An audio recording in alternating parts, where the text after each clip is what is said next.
Taking a look at your campus news now. Too many fallen leaves in your front yard? You're in luck. According to the Pile Times, SUNY Oswego student athletes are now scheduled to rake leaves in the city of Oswego on October 24th. The project is part of an annual community service project by the Student Athlete Advisory Council, which is now in its 6th year at Oswego. The council has chapters at all 11 SUNY Athletic Conference colleges, and its mission is to generate a student athlete voice and enhance school spirit. New York State Senator Daryl Albertine paid a visit to SUNY Oswego yesterday. Nicole Lacey has the story. Senator Daryl Albertine held a public forum to answer questions and concerns this past Wednesday. 11 people were in attendance to voice their opinion to the senator on various issues. Albertine is running for re-election to the New York State Senate. Key issues were farming, hydrofracking, taxes, and any other concerns the people in attendance had. Senator Albertine was prepared to answer any questions that were thrown his way. Industry and said, look, this is a program we're putting together. They handed it to you as a business and said, back into it, see how you can do. Tell us how you make out. You were the only guy that wasn't at the table when that was crafted. And in my estimation, that's not the way government should work. WTOP's Dan Meyer sat down with Albertine, posing the question on the importance of young voters. Extremely important. I think that in a race such as the one that I'm currently in, every vote certainly is going to matter. I think it's going to be a relatively tight race. And I think getting the vote out is going to be very important. And helping young people recognize how important their vote is. The senator's re-election takes place on November 2nd, 2010. Nicole Lacey, WTOP 10 News. All right. Levi Johnston may not be hanging around with the Palins anymore, but that does not mean he has not been keeping busy. Jean Moore has the story.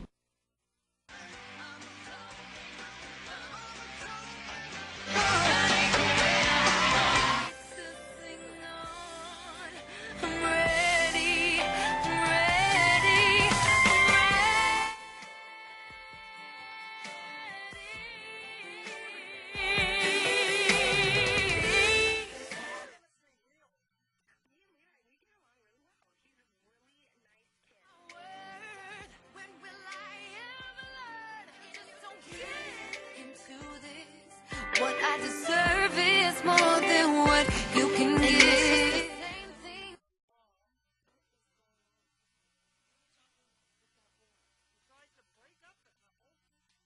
It sure sounds familiar. Where have we heard this before? A disapproving mother trying to keep the lovers apart? And it's not about the Palins.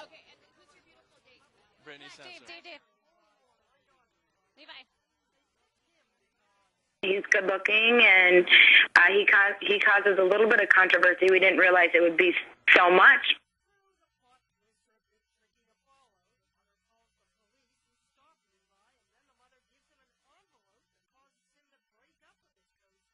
It's supposed to be kind of a mystery. What I deserve is more than what you can give.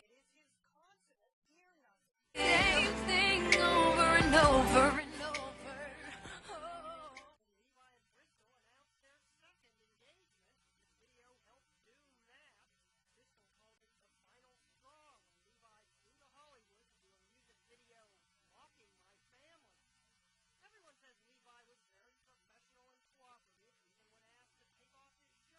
It was funny on set because everybody chuckled when he said it, but he actually goes, wow, this video just got a lot hotter.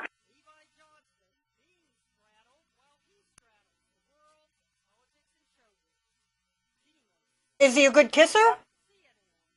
I thought he was a good kisser. Yeah, absolutely. And now here's Keith Jaszka with your weather report.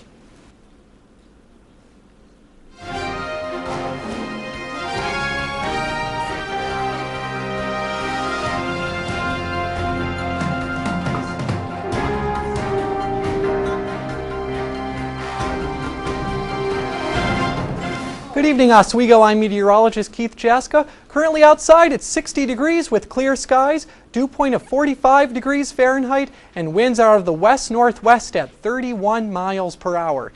Our high of 62 degrees today was just about normal for this time of year, but nowhere near our record high of 85 degrees set back in 1941. And thankfully, we did not have as cool of a start today as we did back in the 1940s as well.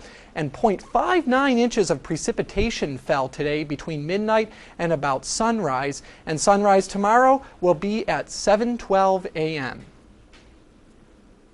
Currently across New York State, it's 55 degrees in Rochester, 57 in Syracuse, quite a bit colder up to our north in Watertown where it's 44. It's 58 degrees out to our east in Albany and 67 down in New York City. Latest weather tap. Water vapor satellite imagery shows that low pressure system that impacted our region is continuing to move to the northeast away from New York State, and in its wake a ridge of high pressure at the surface and aloft is building in. The sinking motion associated with this ridge will help suppress cloud cover, leading to clear skies overnight tonight and into the day on Friday as well. And latest infrared satellite imagery shows those clear skies all across the central and eastern United States, including us here in New York. So your visual futurecast for tonight shows those clear skies prevailing, and we'll have a sunny start to the day on Friday as well with plenty of cloud-free sky. And the sunshine will continue through the afternoon on Friday as well. But Friday evening we'll be keeping a close eye on a cold front, the leading edge of colder air that will be pushing southward toward our region. That cold front will push through central New York Friday night, although I'm not anticipating any rain showers because rather dry air will be in place across our region. So tonight we'll have clear skies with a low of 50 degrees and weakening winds will be out of the west at 10 to 15 miles per hour. For Friday it'll be mostly sunny and breezy, but warm with a high of 70, and those winds will be westerly at 15 to 25 miles per hour with gusts approaching or even exceeding 30 miles per hour. So it may be tough walking out around campus during the day on Friday. And your extended forecast shows a cooler day on Saturday with morning clouds giving way to afternoon sunshine with highs in the low 50s.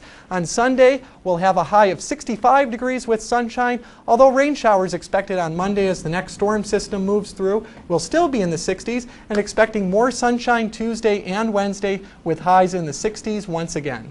Okay, well, thank you. And not too bad of a forecast we have. No, definitely. Beautiful day tomorrow. Yes, definitely. degrees. A big change compared to earlier this week when we had all that rain. A decent weather forecast. But windy tomorrow? All right. Yes, pretty much just as windy as today. So if you had trouble walking around today, it's going to be difficult again tomorrow. Well, we'll take the good with the bad, I guess. Yeah, definitely. And now we're going to send it over to Stuart for a look at what we'll be seeing tonight in the sports segment. Stu? Coming up after the break, I will have what's making news in the sports world today, local and global. Stay tuned. You're watching WTOP.